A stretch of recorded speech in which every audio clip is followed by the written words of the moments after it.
Let's see how to move pictures freely or fix their positions in Microsoft Word. First, we want to open Microsoft Word. And then let's go over to the Insert tab and insert our image. Let's insert this picture of a glass of wine. And here we can see the different layout options. For this one, I will choose the top and bottom option of text wrapping. And you can see here in the Picture Format tab that we can click Fix Position on Page. And what this does is that it fixes the position of the image on the page so that when you add or delete a text, it makes sure that the picture does not move at all. Instead, the text is the one that adjusts. For example, if I add this line of text, you'll notice that the picture does not move.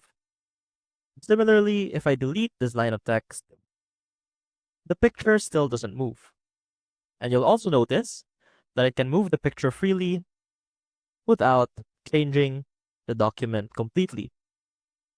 And that is how you make pictures move freely and how to fix their positions in Microsoft Word. See you soon!